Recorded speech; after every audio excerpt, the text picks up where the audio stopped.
Hey everyone, Dylan13 here, and my god, everything. Okay, so I'm just gonna start off by saying everything that I said about yesterday's Raw still stands. Although I see that, I've seen in a lot of reviews, people are saying it was boring. I personally disagree, but to each his own, I guess. The same cannot be said for this or for tonight. This was a clear case of SmackDown going, whatever you can do, I can do better. We had we started things off actually really, really interesting. Like, of course, there was the backlash. Like, this is what happened at Backlash. Jinder Mahal won. Jinder Mahal won. Everyone showing a bunch of like ESPN news, like a bunch of news, online news sites saying like Jinder Mahal won first Indian. Like I believe one of them said uh, first Indian champion since the Great Khali, which I think that is true. Correct me if I'm wrong if it's not. But yeah, and you start seeing the like JBL and Tom started introducing themselves. Byron barely gets in, and then you hear police sirens, and you're like, what's going on? I personally thought it was outside of my window. And then on the screen you see a police escort with a black SUV and a white limo. And the Singh brothers come out, and like they did at Backlash, they roll out a carpet so that he can walk out, and immediately I was like, I am 100% down for this. They are treating Jinder Mahal as the most important person on Raw right now, which he is. He's the big belt holder. That was actually added even more to the fact when they announced that he's going to be the belt holder for at least a solid month, because Randy Orton's cashing in his rematch clause at Money in the Bank. So that's going to be a match. I hope it's not a transition match, because it'd be a great way to boost the longevity of the belt. But he actually also announced, and this is more exciting, the 6 men that will be in the Money in the Bank. Originally it was going to be 5, but well, let me just get to the first 5, because first one, AJ Styles. Already I'm like, I'm in. Second one, Dolph Ziggler. I'm like, okay. Third one, Sami Zayn. I called it. Fourth one, Baron Corbin. I also called that. The fifth one, Kevin Owens comes out. He was originally not the fifth one, because like as Shane puts it, like, Kevin, you're not in this. But allow me to introduce who is. Shinsuke Nakamura's music hits, and immediately I started marking out, because it's Shinsuke and AJ in the same ring. They're giving us that tease, that beautiful little tease that we want, the big match we want, that I want at either SummerSlam or at Survivor Series, or even at WrestleMania. Hell, at all 3 would be amazing, but they're giving us something really good. And Kevin's like, whoa. Okay, I can understand him, points at AJ. He won his match last night. I can understand, points at Shinsuke. I can understand him. He won his match last night. Sammy, I don't like, but I can understand him. He won his match last night.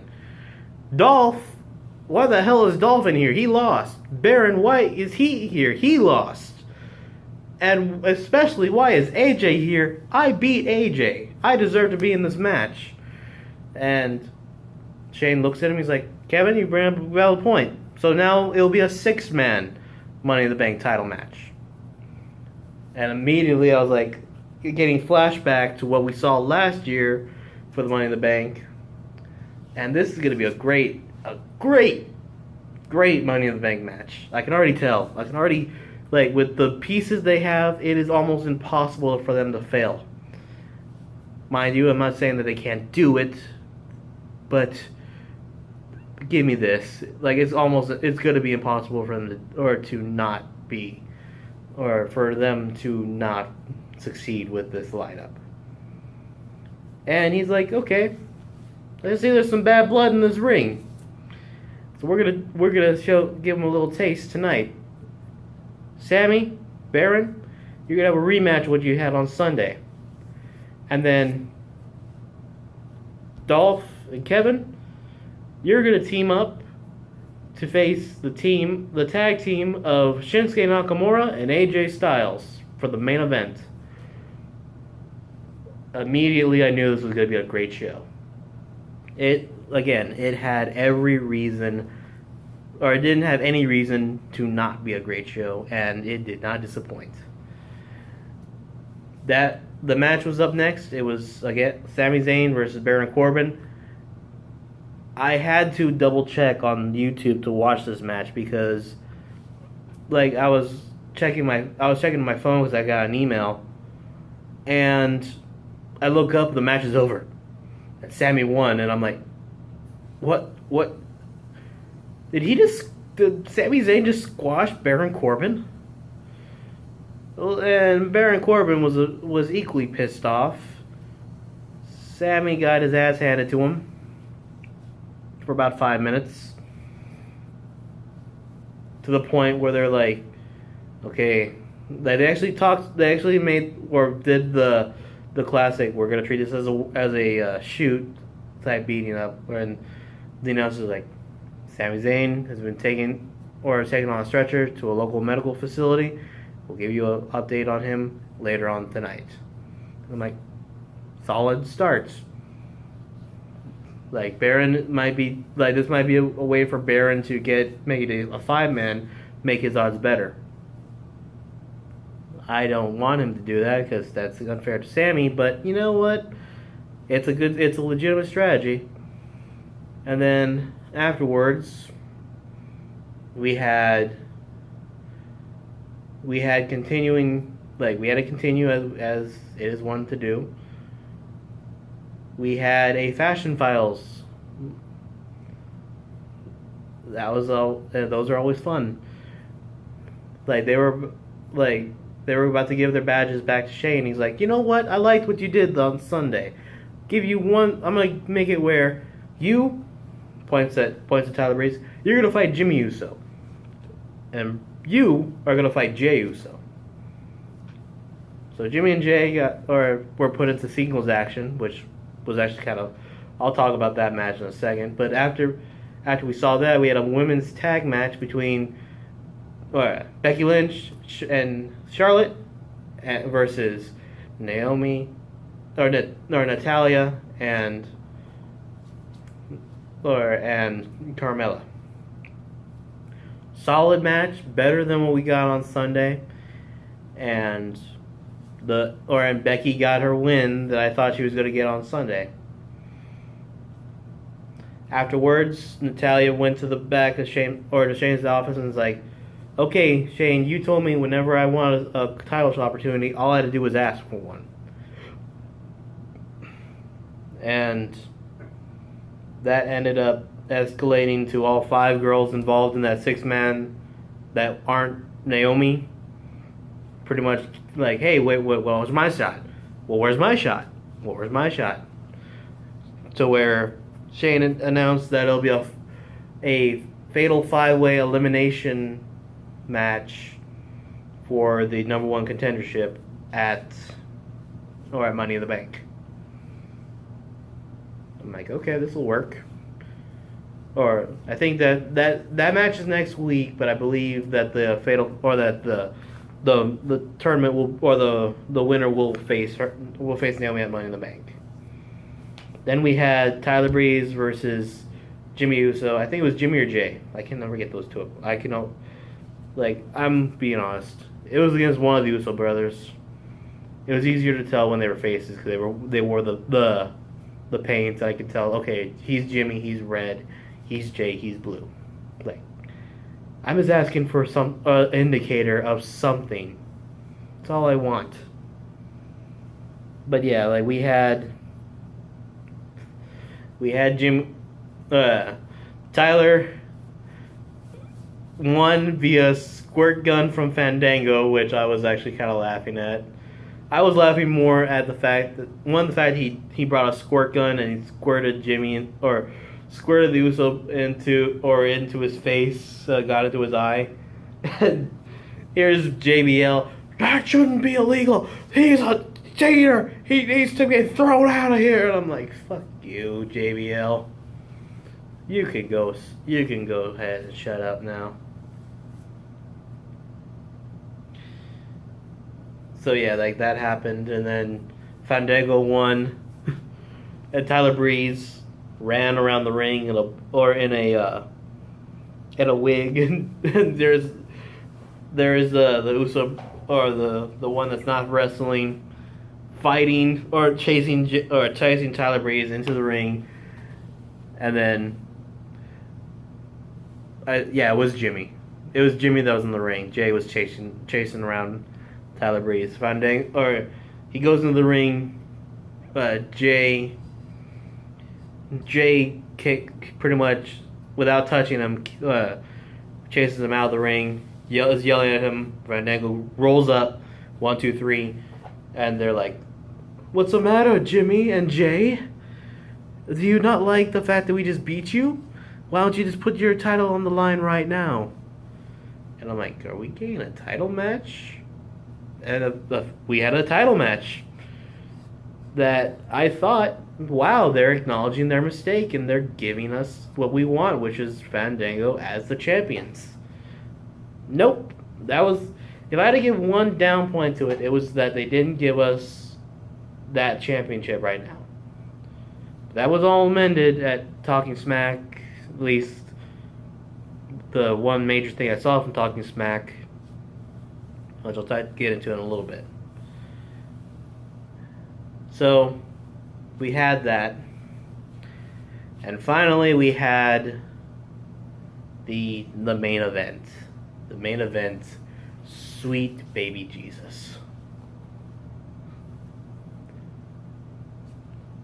I'm sad we didn't get Shinsuke. We didn't get Shinsuke and AJ's entrances.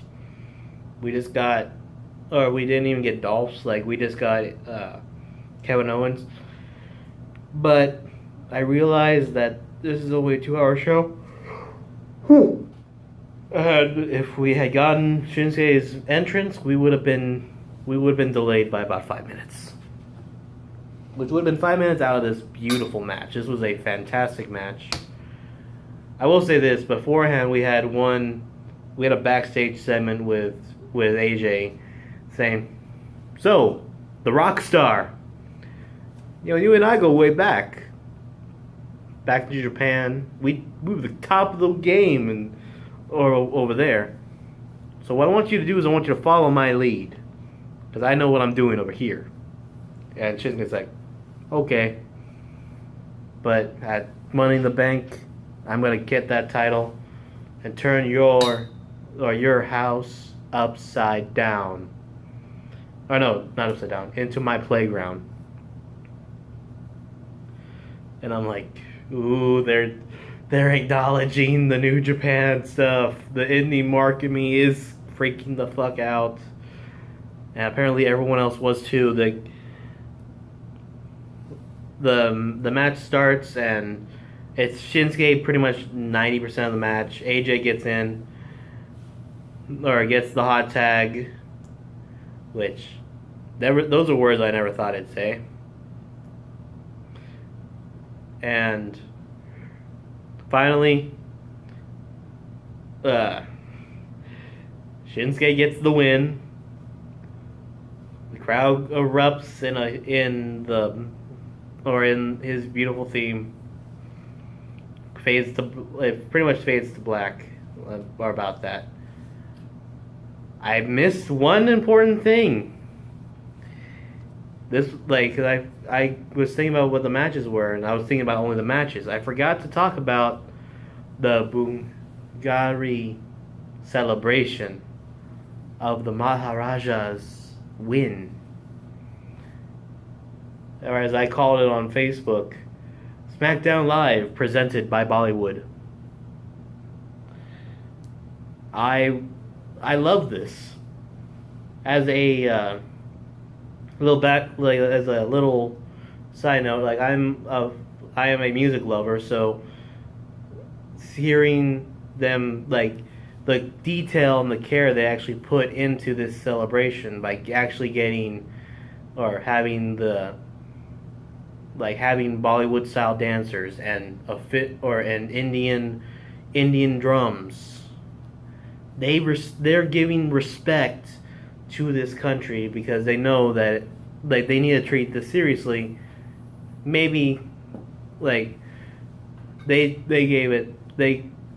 gave him they weakened it a little bit by having him do the I'm a foreigner, so you guys hate me gimmick, which doubt you're going to see this, gender, but we do not hate you.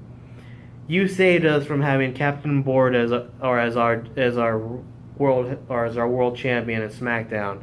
We like you. Don't worry. Like you're supposed to be played as a heel because you need to be a heel, but your gimmick is too freaking awesome, and you have one of the best themes on SmackDown right now, save for Shinsuke Nakamura and AJ Styles.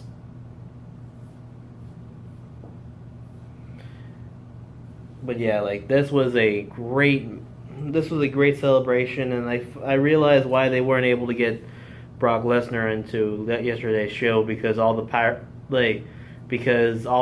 budget for that week had been used on Jinder, because he had a shit ton of fireworks. I'm not even kidding. Like it looked like it was a mixture of the fireworks that usually starts a Raw or a SmackDown, plus a bunch of fireworks over the ring. It looked freaking awesome. So one last important thing of note happened tonight, at least that I saw. I don't watch 205 Live, but I did catch this on YouTube because I wanted to see. The New Day are back. They are officially back. Kofi is back in. I didn't see his foot, so I don't know if he's in, if his foot is back or in full health or not. But the New Day is here. I'm okay with this because if we get New Day versus the Usos, if New Day get the belts from the Usos, it'll be okay, because I just want the belt away from the Usos because they're kind of boring right now. And I want him to say, clap for your world famous 3-time champs, because why the hell not? Make them the first Raw and SmackDown tag team champions. Because technically, the Usos have been tag team champions, but they have not been Well, actually, yeah, it would be the Usos that were the first. Actually, no, they wouldn't, because they weren't New Day were champions at the Shake-Up, so they were the Raw tag team champs. That's right. I remember my wrestling history sometimes about as well as WWE does in some cases. But yeah, this was in closing, this was a fantastic episode of SmackDown Live. Probably one of the best we've seen since the Superstar Shake-Up weekend. Everything worked out perfectly. Everything that needed to happen happened the right way. There was not a single bad match in terms of the wrestling. Like I said, the only thing I can complain about is the Usos retaining tonight. But other than that, like I don't have anything else to say. So I'm just going to start my normal stuff. If you want to follow or want to support me, do like how I talk about everything. Leave a like, a comment, subscribe to my channel. Also, if you want to support the show financially, let's go to patreon.com/Deluna13, link in the description below, and you'll find out how. Finally, if you want to follow me on Twitter, just follow me at DLuna1338. Yesterday I went over the pledge amount, so I'm not going to do that today. I will just say thank you for watching, and I'll be back next week with my Raw and SmackDown videos. Those might be a little bit different, or those might be a little bit later than usual, because I'm going to start a new job next week, and I don't know exactly what's going to happen. But until then, this has been Deluna13. Later.